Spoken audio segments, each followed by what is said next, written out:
A great sun-loving, drought-tolerant, perennial plant with lots of colorful impact would definitely be Yarrow, Achillea, however you want to pronounce it. And in the springtime, after you've had a chance to clean it up, clear off all of last year's dead plant material, is a great opportunity to divide your plants in the garden. So that's what I'm going to show you guys how to do in this video. So here you can see I have this beautiful little section of the Yarrow. It's probably 12 to 14 inches in diameter. This is about the smallest size that I would really feel comfortable dividing it. So all that you need is a nice spear-shaped shovel like this.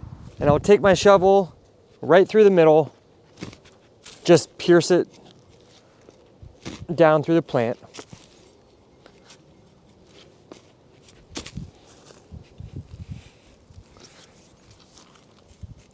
And then we'll dig up one side.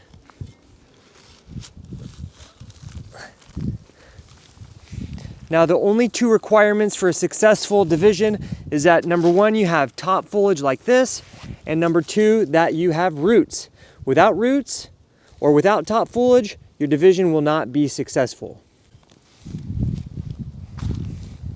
Now it's a good idea to use a little bit of extra potting mix or soil from around the garden to backfill that hole, because we don't want any of the roots of the remaining plant to be exposed to the air. And then we want to find somewhere to plant that new clump right here between these lavenders. Looks pretty nice for me.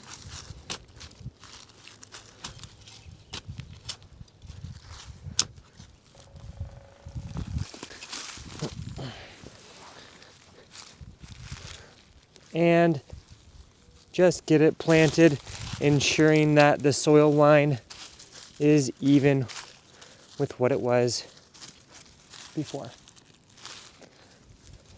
And then once you get it planted in, of course, we'll give it some water.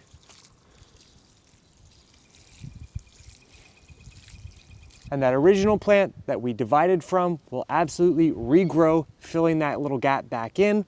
And this one will also start to grow and expand. So now you've easily and quickly divided, multiplied the amount of yarrow that you have in your garden. Hope you found this video easy to follow, informative, to the point. If you did enjoy it, give it a like, subscribe to our channel. We're bringing new plant-related content every single week. I'll catch you guys later. Ciao.